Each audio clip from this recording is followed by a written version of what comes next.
A lot of Seventh-day Adventists doesn't know that 2022 selecting of the General Conference President at GC section.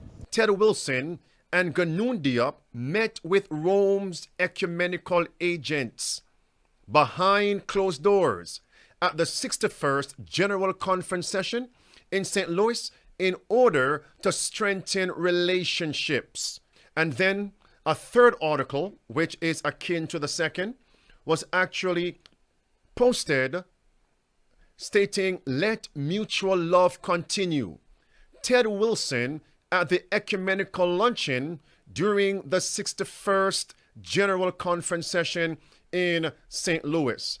And the book that they promote at that meeting was the same book that they gave to Pope.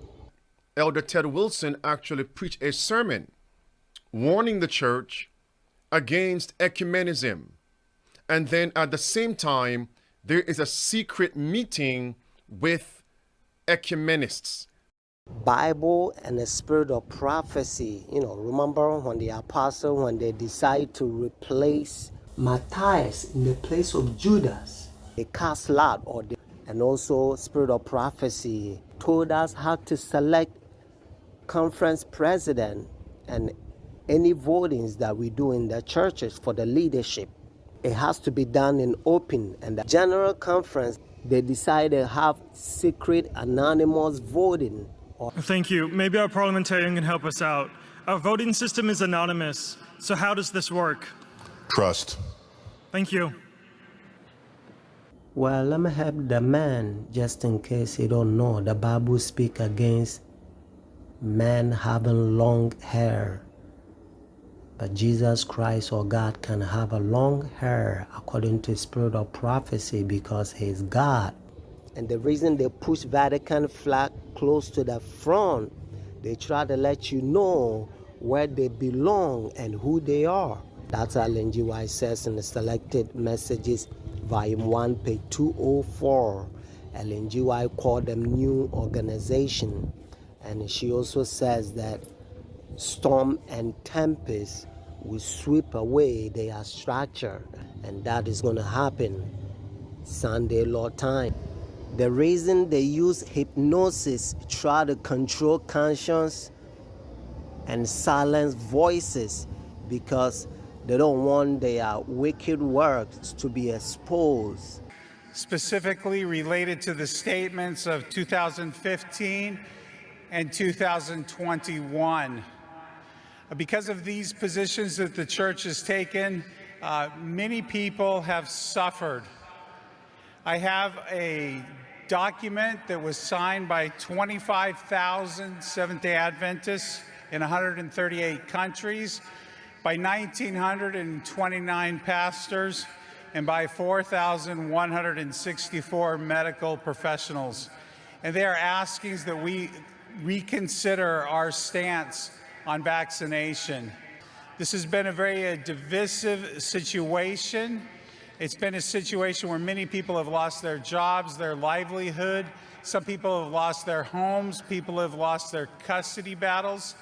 And a lot of it is due to the fact that they're not able to assert their sincerely religious held beliefs because of the position in the church. And I think it's very important that we have a discussion of this. Thank you, Brother Jonathan. We really appreciate your concern. But the General Conference in session deals with items of Constitution and bylaws, of items that concern our church manual or our fundamental beliefs, such items that are coming to this level. Hello? Yes, please. Can you hear me? My name is Grace McIntosh, and there was a request for either in the session or online for a second to Jonathan Zirkle's motion, and I second. Sorry, we have a motion on the floor that we are now discussing. Thank you very much. It took a while to get to All the right. right place to Are you be able to ready give to the accept way. those unions? I see on Zoom 101, Tobacco Mission. Yes, please. My issue concerns the same issue before. The internet challenges has caused the delay in responding to these issues, and I've seconded the motion as well.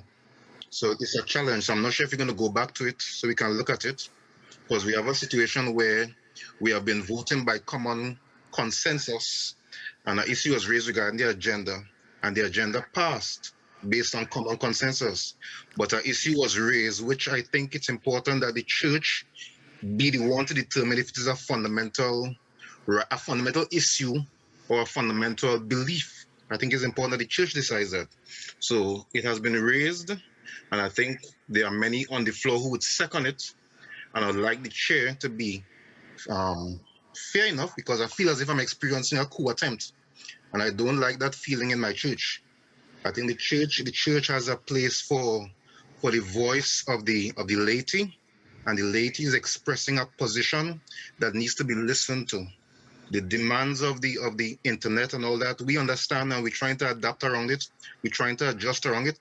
I am not in Sorry, St. Louis dear right brother, now. sorry, I have to stop you because we are discussing now the motion on the table is to accept unions. Now, there may be individuals who will disagree with me, and it has been dealt with. Some people don't like the way it has been dealt with, and very much in a determined manner, ask that you, the delegates, vote no. Seventh-day Adventists, we don't believe in control conscience, hypnosis, silence, voices. That's the fruit of Jesuit or Romanism. And the Roman is really working for the General Conference undercover. To get access, to get a badge as Andy Roman has, it means you have to be loyal to the General Conference to have that such access. And here's another picture again at ASI General Conference events, and you can see him with the badge that he has there, and I'll talk a little bit more about that. And then another picture, you could see him there. Andrew Roman reached out to me. I was the very first one among Present Truth that started promoting Andy Roman's articles. As a result of that, many that are even listening to this, that have been reading his article, did not even know who he was or what Advent Messenger was. He had received free advertisement. New Life Mission, Advent Messenger. By the way, Andy Roman is just an employee for New Life Mission. Those are the same people that have divided Pastor Perez Church